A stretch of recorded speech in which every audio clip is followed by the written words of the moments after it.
Hello there, and welcome back to another live stream from Cloud with Chris. You're with me, Chris Reddington, and normally we talk through all things cloud, but today we won't be. Today we're going to be talking about something different, something arguably more important. At least I think so. Cloud is technology. I think health is much more important, and today we're going to be talking all about mental health. So no cloud here today.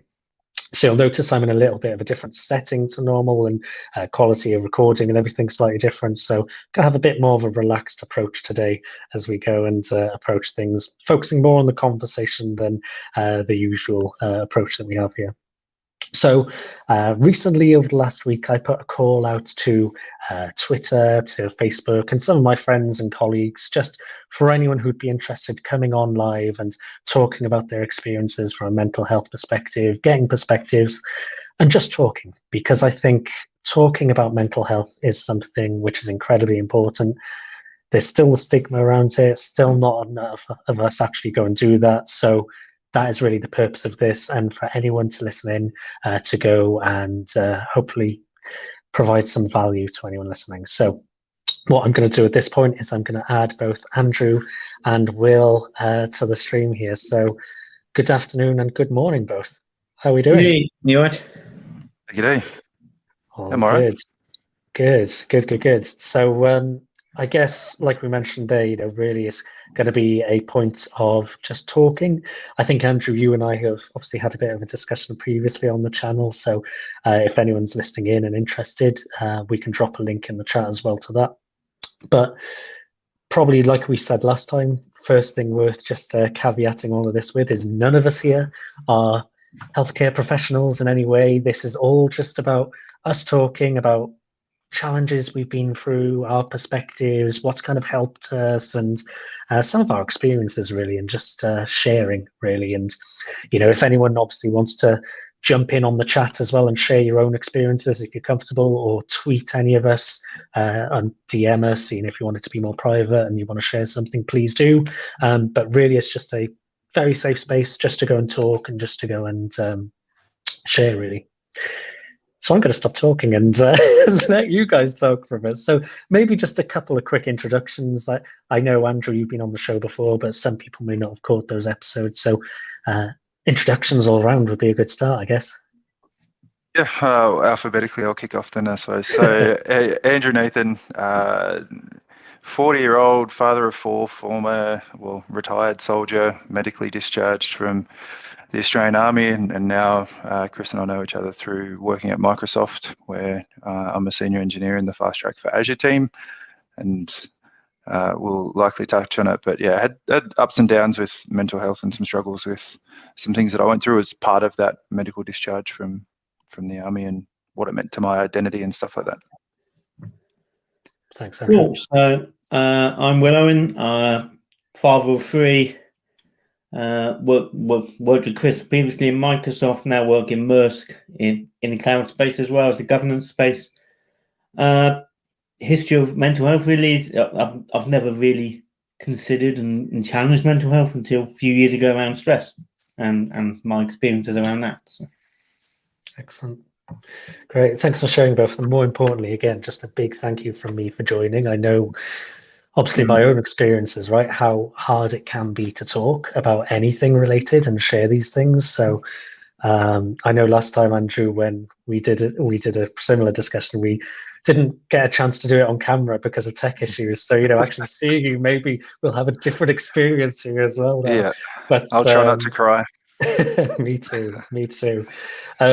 But maybe just to kind of start off and set the scene, I'm happy to kind of start sharing first about my experiences and open up here. So in terms of my experience with mental health, people who have followed on the channel previously may know in the past I have had my challenges. So my first bouts of challenges, if you like, with mental health were probably around, where are we now, 7 years ago, I think.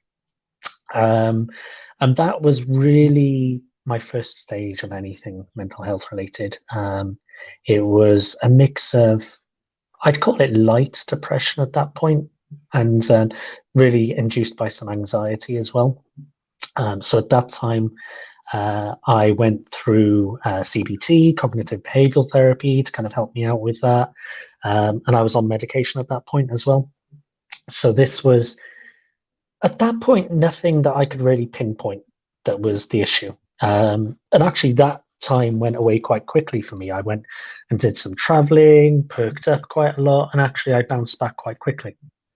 Fast forward to last year, where of course COVID-19 has hit the world and completely changed the world for everyone, right? I had my own challenges again in about a year ago, actually. It's probably coming out a year to the day or so that I actually started, saying, right, I've got problems again here.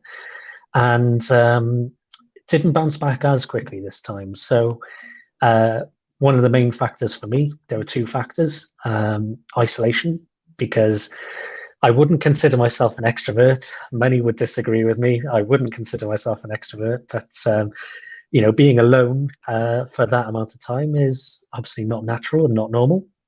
And it's something that broke me, not being able to see my girlfriend, my friends, my family, and that was hard. And combining that with the only thing I could really do at the time being work, and throwing myself into that and getting myself into this anxiety spiral, is how I'm going to call it, was enough to propel me back into that negative headspace. And I'll be honest, it was a worse place than I was the 7 years ago. Fast forward then, work have been absolutely incredible. There's some great provisions for us in terms of looking after our health and getting things like counseling and these types of things. I went back onto medication again. I'm still on medication even now. And I think that's one thing I just want to call out for anyone who is watching this and watches some of the channels sometimes, is I know everything can look really glossy on the screen when I do these things.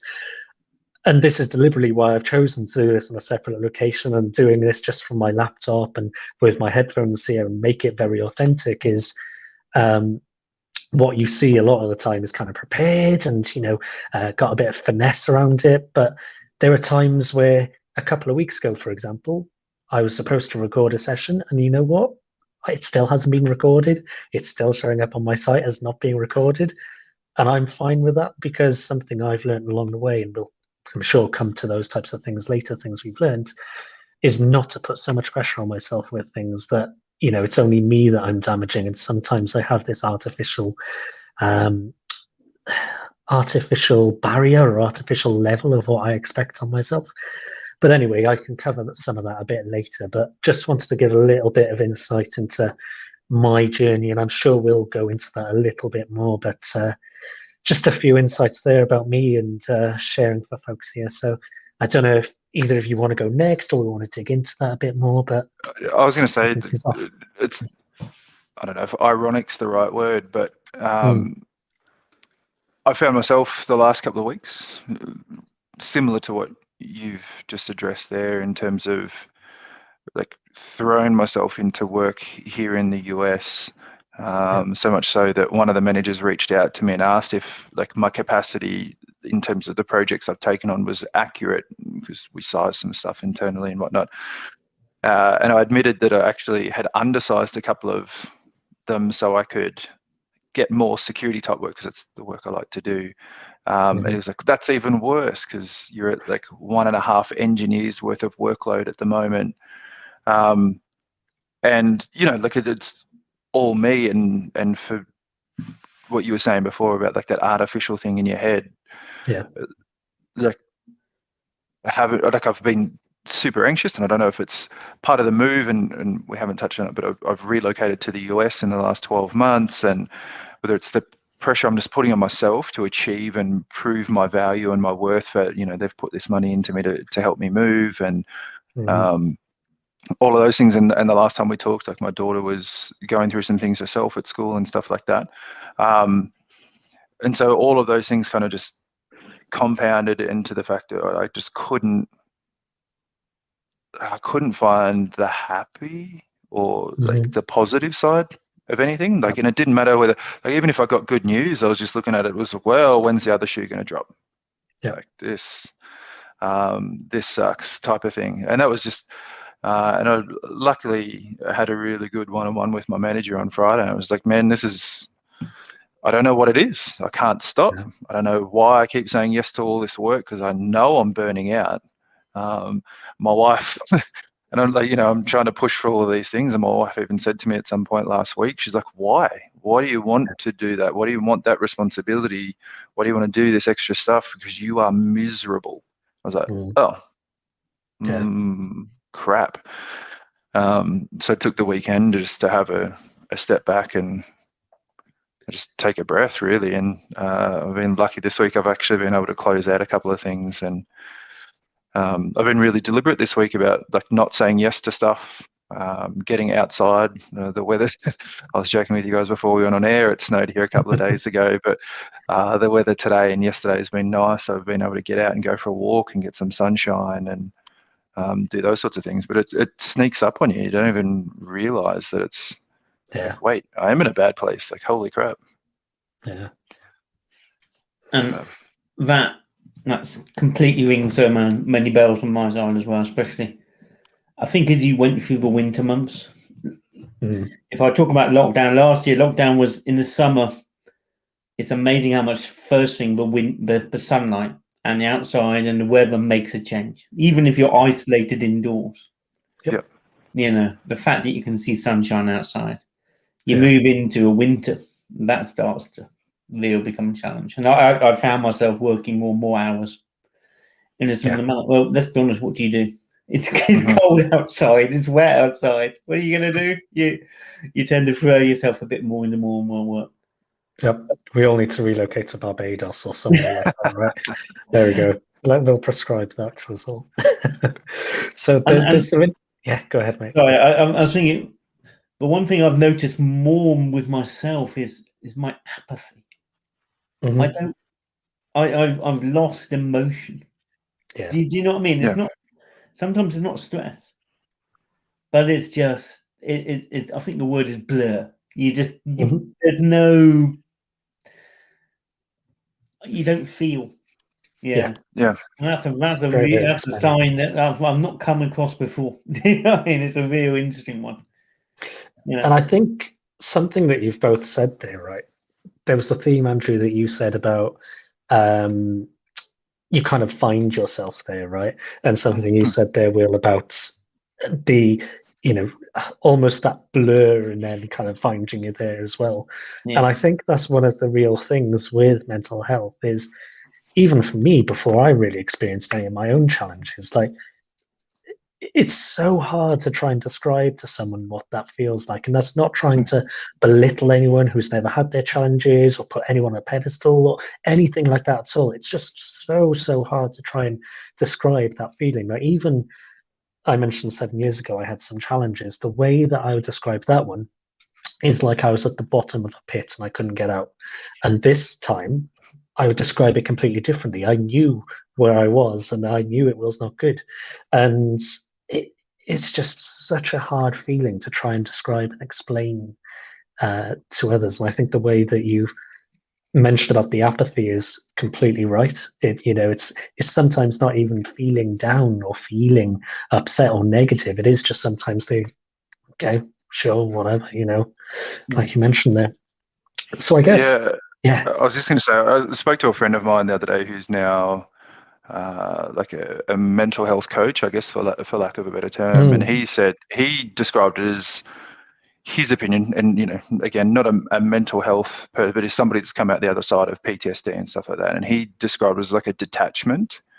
And said, like, you get to a certain point, and the way he explained it to me is like, your body has like an emotional quota of things that you need to deal with. And he said, like, you look at kids, they're a perfect example of human emotion, and like, when they don't get the way they want, they have a tantrum, they cry, throw things, whatever, and then seconds later it's over. He said, as we get older, we get, boys shouldn't cry, boys should, and I'm not saying that it only happens to boys, like, but kids get, you shouldn't be doing this, you shouldn't be doing that. And so you condition yourself to abstract, like, your subconscious kind of just goes, oh, I can't have that feeling, that goes over there. So instead of your body processing it, it detaches it. And so then you get to the point, like Will was saying, where you just don't feel anymore. And the circle back to what my friend was saying, is because your body's just gotten to the point where your emotional quota is full, but you haven't processed any of that other stuff.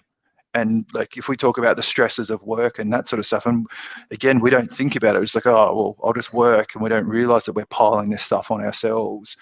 And so there's nowhere for any of that stuff to go. And so taking stock of that and thinking of it, I only had that conversation with him about 2 or 3 weeks ago. And then last week, with all of the stuff and me just like, I was like, oh, wow, like just using his words, like my emotional quota is full. And so, and I exactly the same way, Will, like I was just like, I didn't feel like, I was like, I'm just over it. I'm just over everything. Like I'm neither good or bad. I just don't care. And I was like, whoa, that's not great. And so, like I said, on the weekend, tried to take a little bit of a breath and try and get a little bit of that connection back. And like, I want to care about this thing. Like, I want to have a reaction. So let's spend some time and take a breath and connect to that thing and have a reaction. And so that, but again, conscious decision to try and get back to that rather than throwing hands up in the air.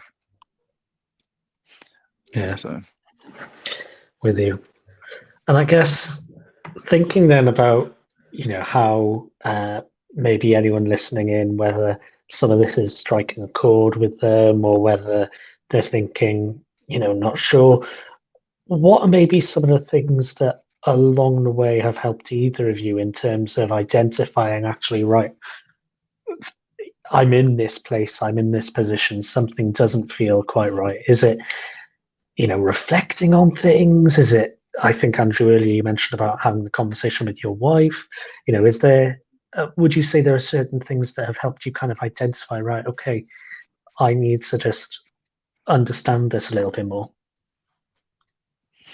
Yeah, and I think obviously conversations like this, right? Like, and like I said to my kids when they're having a hard time, like a problem shared is a problem halved.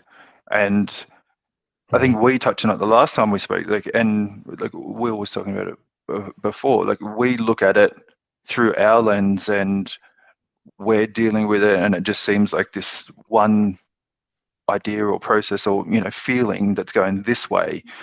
And then to open up and have a chat with anyone, whether it's your manager, your significant other, friend, family, conversation like this, it's, to me, if we're using that same analogy of like the quota, it's like I'm taking some of that and giving it, or like taking it out of the bucket, like I don't need this bit anymore, and it just feels like it lightens the load. But for me, I internalize a lot of stuff, and I don't know whether that was the military bred it into me, just adapt and overcome and finish the mission type of thing. And I tell people to talk about it and like come and talk to me about it, but it still takes me a while to have that same conversation. But I think it's definitely the conversations, identifying and admitting that I don't feel great at the moment. And again, that's something that we talked about last time, Chris, is that throw your hand up and admit and talk to people is probably one of the best things for me. And it's like having a couple of conversations last week with 2 or 3 different people, like my wife, my manager, and a couple of my friends, made an enormous difference for me. Yeah. I think, there's a few trigger points. I think for me is I suppose the first thing is I've started to notice that, if I get, I need to go and clean a sink and finish a household chore, nothing else can interrupt me. That tells me I'm in a trigger situation. Where I have to focus on just achieving one thing, and I don't want to get interrupted. And I shout, and I have shouted at people when I get interrupted. That tells me I get into that stress and trigger situation. So I start to pick up on that and start to react against that. And I think the other thing is, it's just if I feel my emotion levels coming up on something, and then I go, why? Why am I reacting to something which is just a day-to-day request from work? Those are my trigger points, and those will I have to start to step back and go, how do I, you need to learn. You need not learn is the wrong way, but you need to take action. Yeah. And going further. That's a really brilliant point. So to maybe continue my story from earlier. The point that I really realized again that I wasn't in such a good place. I think I came off just a really ridiculous day of work, and at that point when anything can happen, right? And you just, even the slightest thing, just like you were saying there, Will, the slightest thing can suddenly become this mountain. It was that point, and I remember that I called up my girlfriend because at the time isolating, so I hadn't seen her in weeks, I think, or maybe months at that point, and just called her and just burst into tears. Like, it wasn't even anything in particular, just burst into tears. I can remember calling my parents straight after and then going, I'm not okay. I'm in a place where I'm not good again. And the next day I, did the right thing, called the doctor and obviously got everything in motion again and counselor, etc. And the reason I'm telling this is for this next bit, to your point there, Will, which was I think I took maybe a week off as kind of sick initially. Just in the UK, you can take about a week off before you need like a sick note or sick leave or anything formally signed off. So I took that and I was like, okay, right, come on, Chris, you've got to get back to work. And notice this theme now, right? This pressure, this level saying you've got to get back. Everyone's going to think blah, blah, blah about you, blah, blah, blah. And there was that kind of nagging feeling. And I got back and I did a morning and it was okay. And I had a chat with one of the managers, a good friend who's no longer with us in the company. But I can remember really clearly, it's just some great words of wisdom that he gave me, which was, okay, so imagine you're having one of those really tough days, or you've got to have one of those really tough calls right now. This is the next call you're rolling into. How are you going to handle it? And I can remember I just sat there and I was like, I'm not ready to come back. And that was it. And I think I ended up having about 3 or 4 weeks off after that because I just was not ready. I was in this place where I was completely broken. I was not able to kind of deal or work with things at all. And to your point, right, it's noticing those trigger points that is really important. And sometimes when you're in it, you don't necessarily realize you're there. If you've been there before, maybe you can get hints of them or understand what they are.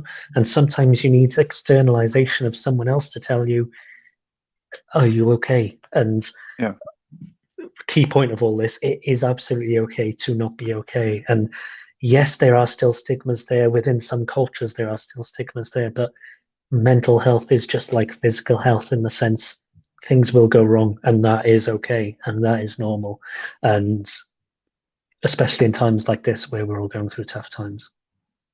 Yeah, I think that for me was my wife telling me, like, you are miserable, was like a kick in the pants. Because at that point I just thought, oh, I'm just busy, right? And I was like, that's why I'm in a bad mood, because I'm busy all the time.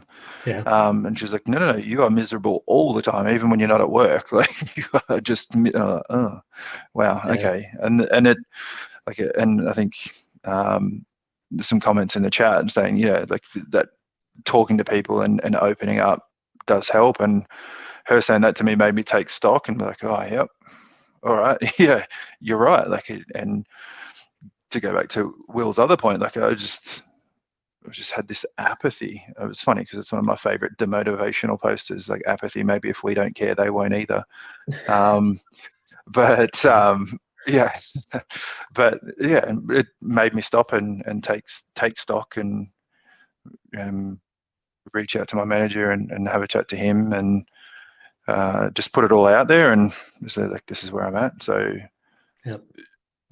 but again, I don't think if I hadn't have been through some of that stuff that I have before, in terms of my mental health and, conversations that we've had, Chris, and conversations with some other people and some other friends, and the post that I wrote on LinkedIn back at the end of last year, start of this year, I don't think I would have been comfortable to just go and throw this at my manager and just say, I don't know what it is. I can't turn my head off. Like, I can't stop stressing about this thing. And so I think that might be part of the reason why it's like hard for some people too. It's one of those things, once you've, like, I guess going on stage for you, Chris, or recording a video for a podcast or whatever it is, like that first time is like super daunting.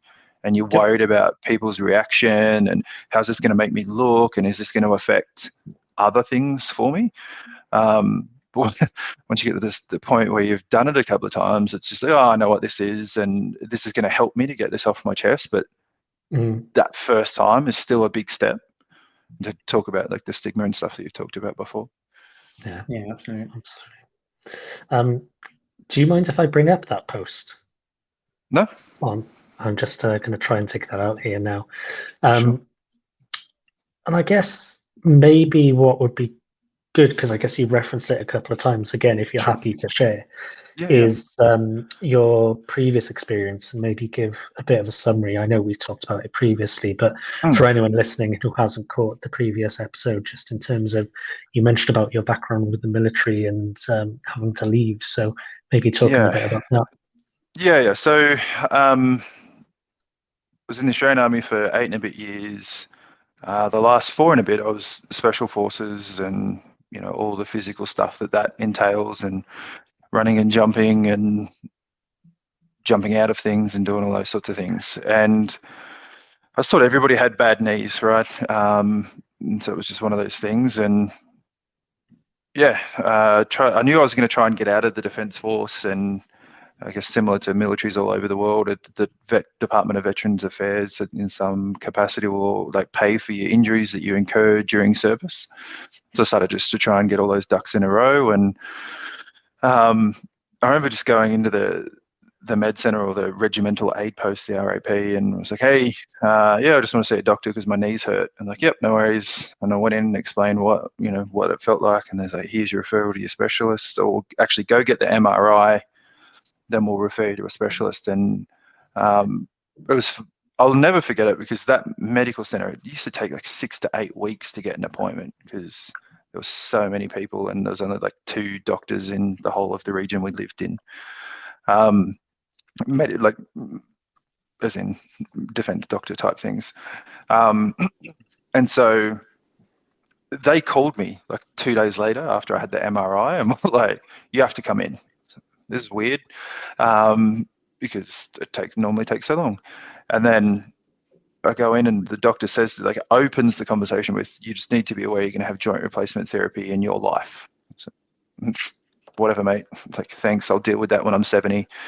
And he sent me to the specialist, and I got to the specialist, and he came out, kind of looked me up and down, looked back at my notes, looked back at me, and was like, yeah, come into the room, and took me in, and he just spent 40 minutes apologizing to me. He's like, normally these results are for people that are in their late 50s who are 30 to 40 kilos overweight, and you are none of these things, and you need both of your knees replaced. So no more running, no more jumping, no more being who you are. And prior to joining the military, I'd played high-level sport. I've been in Australian teams. I played for my state. Like, being an athlete, being a soldier, being physical was who I was.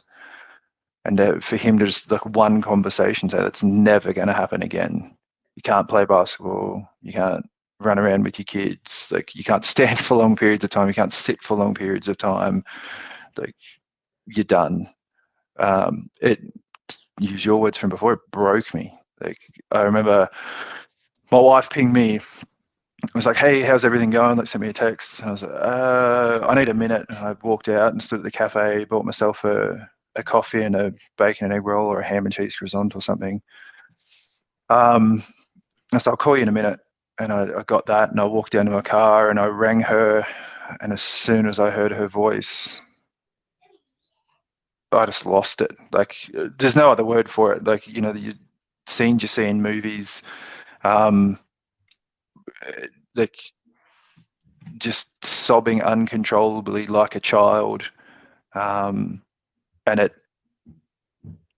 I can't even, I don't know, have the words to describe, like, the feeling inside me. There's nothing, like, it's like my identity, like, ended that day. Is the only way I can put it. And I talk about it all the time, and like I write in that article, like, I bring it up and I tell people, especially the people that I know, like, oh yeah, I play sport or whatever. It's like the first thing I say is, like, I can't, because if I get into a position where like there's going to be an opportunity to go and play basketball or something like that, and I can't do it, then it brings that pain back up for me. So I just like address it straight up. Like, my knees are bad. Like, I need 2 knee replacements to tell everybody, but I don't tell everybody about this part. And so, yeah, it hurt. It still hurts, to be honest. Like, it's never gone away, but and it's, you know, we take the kids to the park and they're running around kicking a ball or throwing a frisbee or something. They're, Dad, come and play with us, and I just hobble along behind them. And it's rough, but it is what it is. And this post that I shared was actually kind of motivated to get my story out after a few friends committed suicide at the back end of last year as well. And yeah, sort of have to lose those people, and then again, I was like, I need to, like, I talk the talk and I tell everybody come and talk to me, but I'm not honest with my own story.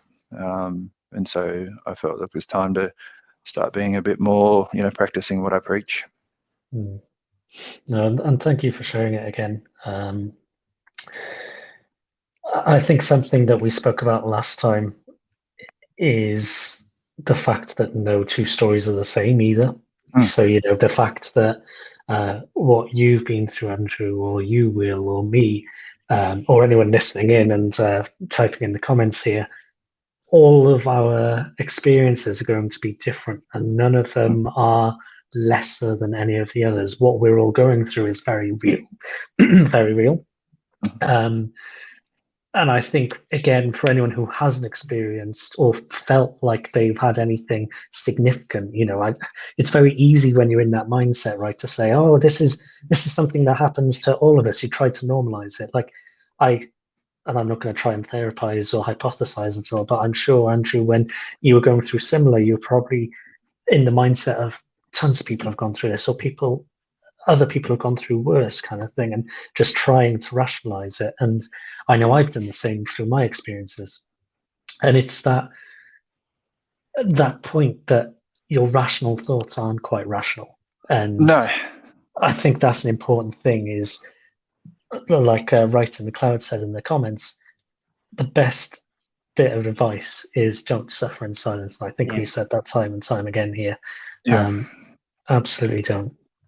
But I guess the other point, though, to, like, if we think about, you know, what do we want to come out of this conversation or these conversations that we're having, right? Like, one is obviously people to acknowledge and, you know, hopefully reach out and talk to somebody. But the other part of it is like that allyship, right? Like, how can you, who listening, who haven't or might not be going through this, how can you be a better friend or person for that person who might be struggling? I think your point there, right, like that no two people are the same. So while it's nice to listen, like the biggest frustration I had with my knees and people's reaction to it, like, and, you know, I was obviously really emotionally invested in it because it was my identity, and I had people like, so just get your knees fixed. Like, but you don't understand. Like, like, number one, I'm too young because knee replacements only last for 10 to 15 years. They can't do it for me anyway. But number two, like, that was my identity. Like, it's not just my knees.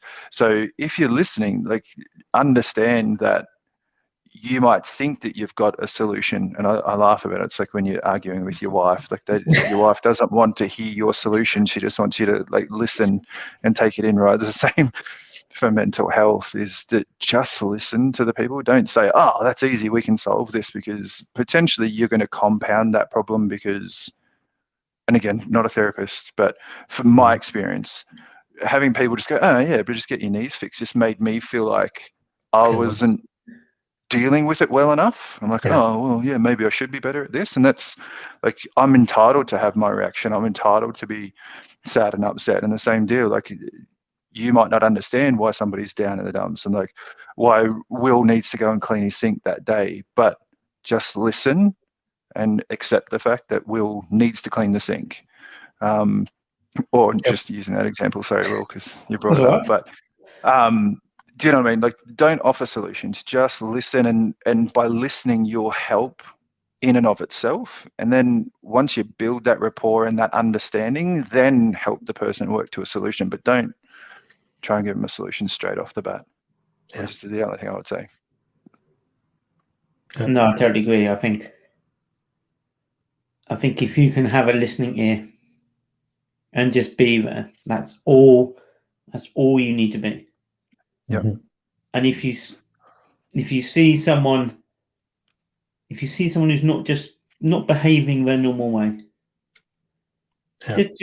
just reach out and try and offer support. Yeah. Mhm. Yep. But that's fine. If someone's not on their normal day, we all don't have our good days and our bad days. Yeah. Yeah. It doesn't need to get fixed, but offer support. Yeah. And I think that's right. The point is, you don't necessarily need to do, quote, but do anything, right? Just Yeah. as you say, being there and just knowing that someone is there to go to. Like, for example, my friends were absolutely incredible during that time. I mentioned a bit earlier, one of the things for me was the pressure that I put onto myself. So this artificial, you need to keep doing this level, you need to keep doing this. And something that when I spoke with my counselor about this, was that actually, exploring where is this actually coming from? Where is this? And a lot of the time, this externalization of what I thought people would react was really just me, putting that on to others and me making it almost feel, oh, those people will think this. And, there were times where just because where my brain was going into overdrive and I had to combat that, I was then getting exhausted. And I would, be saying to my friends, look, I'm sorry that, I know I've only been with you all for half an hour or an hour, but I'm just exhausted and I need to go now and I need to, and, there was no judgment. There was nothing like that. It's just a case of you go and do what you need to do. And they were always supportive and there if I needed them. And I think that's the thing, is just knowing that you've got people there is a big reassurance, at least. Something that I want to maybe move us towards a bit, because I think we've spoken about how we've identified where we had challenges and touched upon a little bit of the coping mechanisms. I want to explore the coping mechanisms a little bit more, because I think they'll be different for each of us. Like, I think, Will, you mentioned from the stress perspective, for example, finding something to go and focus on. So I'd love for us maybe all just to share some of the insights or things we've learned along the way, that they won't necessarily help everyone, but maybe how we got to that stage of figuring out these things help us, I guess, and how you help yourself. So I'm not sure if anyone wants to kick us off. Yeah, I mean, I think there's a few things. Is the first coping mechanism for me is, I'll be honest, my music and my singing. Yeah, I need a hobby, and my music and my singing is my outlet. And that's been quite hard for the last few months on that. But that's quite difficult, and I think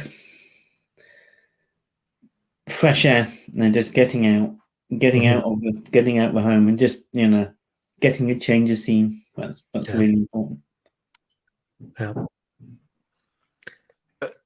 I think for me, 100% is like doing something active. And obviously I can't run and jump, but going for a walk, or with my wife at lunchtime, we'll go out and just a little half an hour stroll around the block and go and see some nice greenery. And a couple of weeks ago, I had a friend fly over from North Carolina, and we went and had a look at some of the mountains down in Colorado Springs, and just seeing like beautiful, like 14,000 feet, 4-kilometer high mountains and things like that. It was just, I don't know, like I felt, honestly, like there's no other way to put it, like I felt recharged.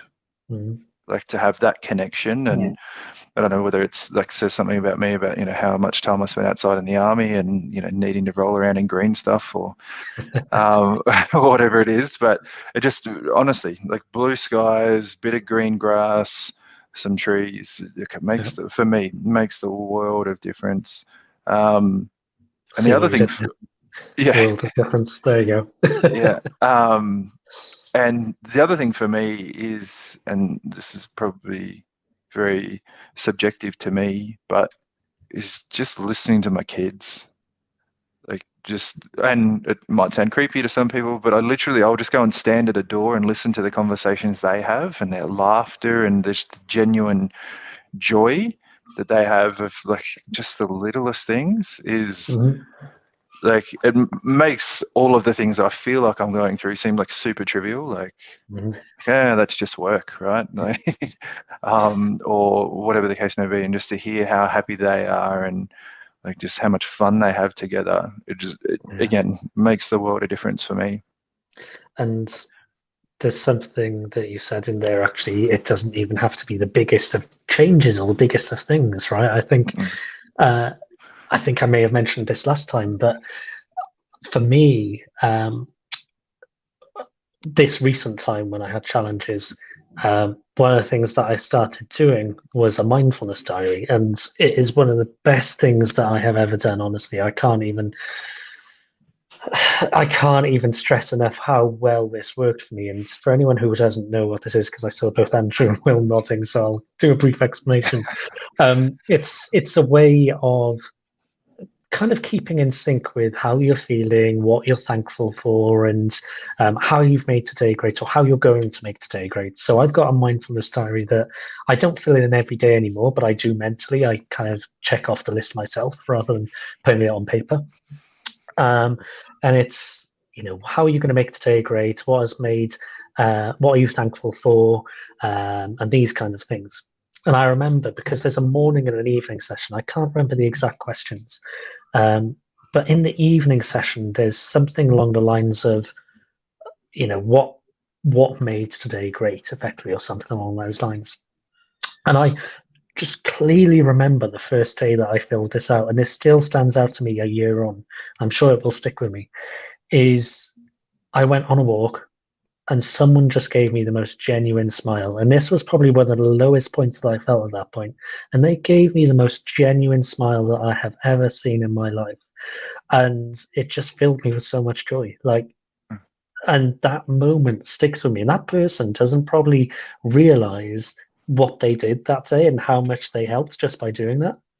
And just like you say, the smallest of things can help. But going back to the mindfulness diary, I cannot stress that enough. Doing mindfulness, maybe we can come on to in a moment, but the mindfulness diary and gratitude is a big, at least from when I was speaking with my counselor anyway, the idea behind it and what it does from a mindfulness perspective and your emotions and mental health is huge. And it's something we don't really do enough, I think, in day to day. We're so focused on what I need to do and I need to get things done. Actually, just realizing what you're thankful for and what you're doing is a big part of that. Yeah, it was funny. My 12-year-old, I was helping her in her room a couple of weeks ago and noticed that she'd had this calendar on her desk and she'd coloured in each day with all of these different colours. And I was asking her what it meant. And she said, "Oh, this is my feeling calendar." I was like, "Okay, can we talk a little bit about that?" And she's like, "Oh, yeah, like I just each day, like I think about how I felt during the day, and if I've been sad, then I'll use blue, and if I've been happy, then I use yellow, and if I've been angry, red, blah, blah, blah." I was like, "Oh, okay." And she's like, "It's just a way for me to like understand how I was feeling on those days so I can look back at it." I was like, "Okay, interesting." And then there were a significant number of days for her that were like predominantly blue. And then a tinge of red. And I was like, "Okay, let's talk about those days then, like what happened there." And for her, it was like I was doing remote learning. I was sad because I wasn't at school. I didn't get to see any kids, and it was really hard. And so I was blown away because I haven't talked to her about it. And she's like, "Oh, it's actually something," and I think she saw it on TikTok. And she said this person was talking about it on TikTok, and now, and she's like, "It's really helpful for me because, like, if I'm coloring it in and I know that I'm putting down blue because I was sad, then I think about why was I sad, And I try and, to your point, like, be a bit more mindful about it. Well, tomorrow I don't want to do that thing, or I don't want to be exposed to that, and try and work towards it. And it was funny, like, as we talked about it, and I've quietly checked, and I don't bring it up with her because it's her thing that she's trying to work through, but I check it every couple of days and just see how she's going. She's back at school now and getting to see some kids, and it's like, now it's mostly happy. And it's just interesting that, yeah, she's at 12 years old, probably way more on top of that stuff than I am. But she's been like super deliberate about it. She's like, I want to acknowledge my feelings. And even if she doesn't talk about them, she's still acknowledging them and keeping a record, which I think is really cool. Yeah. I think that's awesome. I think having that insight at that age is amazing. Yeah, I'm in trouble when she gets older. Yeah, I think you got a superstar on your hands there. Yeah. I think the combination of meditation with mindfulness is really is stuff that really helped me as well. Especially, let me get my dog a second. Come here. He's not playing, so. But yeah, she's that really helped as I was coming out of stress, was meditation and just finding myself again, finding my body. And on the mindfulness side of things, because I guess that's the other aspect of mindfulness, right, is meditation and things like that. So how did you kind of get started with that, I guess, Will? What was it, an app? Because I know there's lots of apps out there that people are using, for example. How did you decide on trying? There's a mindfulness and meditation book. I can't remember the name of it now.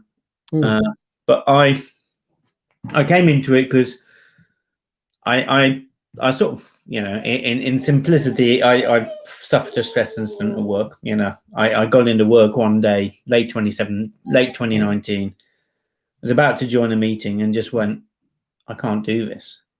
I literally just cannot join this call. And I just had to apologize to someone in the office and say, look, I need to go.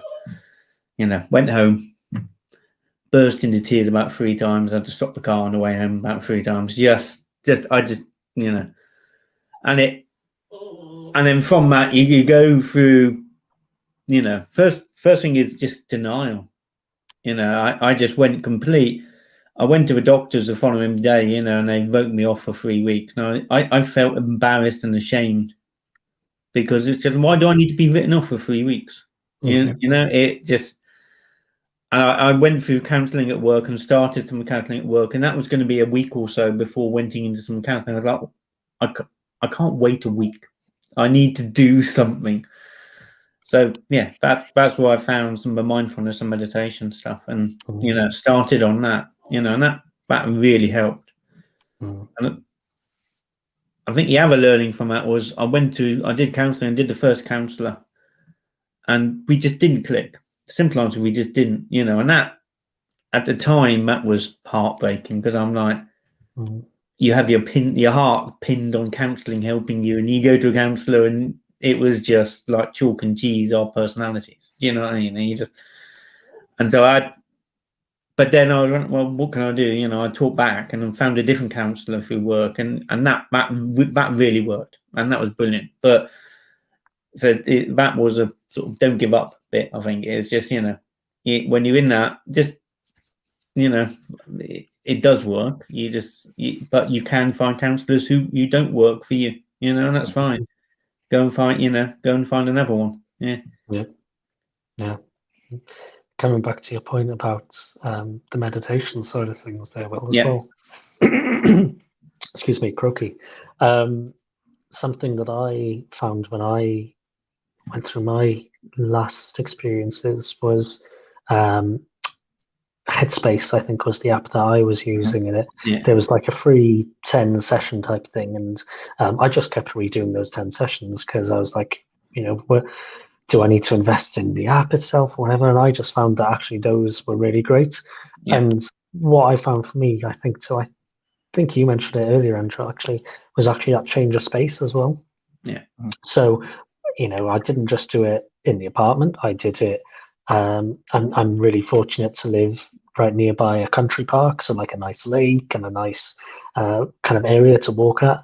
And that was something every day I started doing regularly, was going out walking, and then I would go and do my mindfulness, just sat watching the lake, watching the ducks. And when you're kind of doing that body scanning technique of just listening to the sounds and trying to get rid of those thoughts, not even get rid, but just let them float there and let them stay there. Hearing ducks quacking along and swimming along and these kind of things are just really peaceful and calming. And again, I think to a point that Will said in there, that not everything is going to work. You might not got the counselor that you click with. You might not find something that works for you. And we are all going to be different, and we all just need to figure out what works for us. And whilst we've talked through some things that have individually worked for all of us, maybe there are things in there that will work for others. Maybe not. Maybe there'll be something different, and I'd love for people to share that as well, just like we've started sharing here. I look at it like, working out or exercising, right? Some people love running. Yep. Yeah. I hate running. And ironically, it's some of the stuff that ruined my knees anyway. But the words of what's his name from Eastbound and Down? I'm not trying to be the best at exercising. I play real sports. And so, and some people like to go and play golf or tennis or whatever. And mental health's the same, is the way I look at it, right? Like it's just a different muscle. And so, to both of your points, like some people might like to go for a walk and disconnect. Other people, I know my brother likes to play video games. That's, he goes and puts on NBA 2K and plays basketball and does that thing. And that's his way of, he calls it meditating, because his brain just stops working and just focuses on, press A now, press B now, and that's all. And he's just going through those pieces. So, and I think Will touched on it, right? Like it's heartbreaking if everyone's like, oh, this is great and you should come for a walk and use this mindfulness app. And if it doesn't work for you, then it doesn't mean that you're a failure or you're broken or you're lost. Like, it just means that there's another type or method that works for you. And just to find that and to work with what works for you.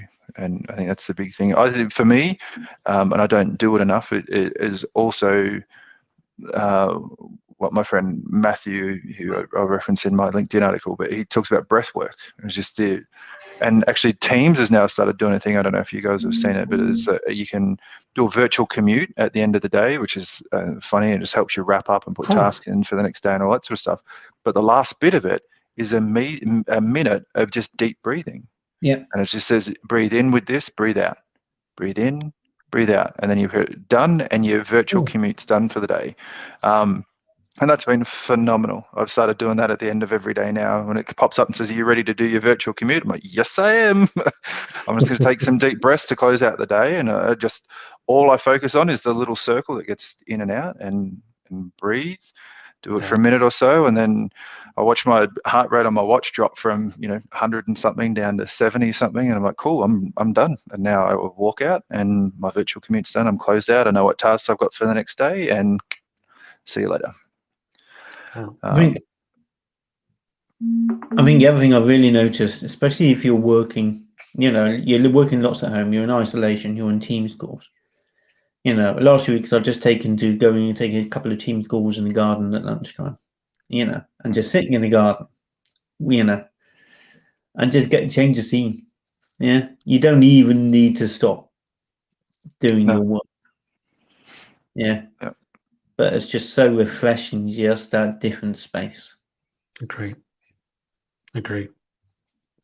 What I've also brought up on screen here is Will just sent on the side the book that he referenced earlier. So just in case anyone is interested, I brought that up on screen. Just again, maybe useful. Of course, there's plenty of content out there as well, but just wants to make sure we looped back to that one before we start wrapping up here. So I guess we've been talking now for the best part of an hour. What would be good maybe is just to kind of wrap up with any closing thoughts of anything that sticks out from the discussion, anything that sticks out from your experiences that you want to leave people with as we close out the call. I think we've touched on everything. Sorry, Will, if I cut you off there. I think just, as you've said, Chris, it's different for everybody. And as Will said, there's no one solution that's going to work for everybody. And as we've all just said, just A, talk, and B, listen, I think is just the key takeaways for me. And yeah, I think key takeaways for me is you're not on your own. Yeah, people have gone through this before and come out the other side. You will as well. And that's when I was in really down. Just talking to people who had gone through experiences, maybe not the same experiences as you, but different challenges, and come out the other side. That really helped. And there's nothing to be ashamed about. Brilliant. Well, both, thank you so much for joining. Thank you for being brave and strong to share today as well. I appreciate it. And I can see we've had a good few folks in the comments chatting away as well. So again, hope this has helped some people. So thank you both. Yeah. Oh, definitely cut off Andrew a bit too quickly at the end there, but thanks, Andrew. So folks, just to really summarize and wrap up there then, you've heard us talk about our experiences. Our experiences are all going to be unique and different, and this is, of course, Mental Health Awareness Week. This is, of course, a time to focus and reflect. Please make sure you do take the time for yourself that you need, because no experience is going to be like any other, and what's going to work for you is going to work differently for someone else, and you will be on your own journey, and it is okay to not be okay. Please take the time that you need. Please take the time to focus on what you need to do, and just know that you've got 3 people here, I'm sure, who would be always willing to have an ear for you if you need it. So with that, thank you for tuning in if you've listened in, and of course that'll be on YouTube as well to listen back in on. But thanks again for joining us, and we'll catch you very soon. Thanks.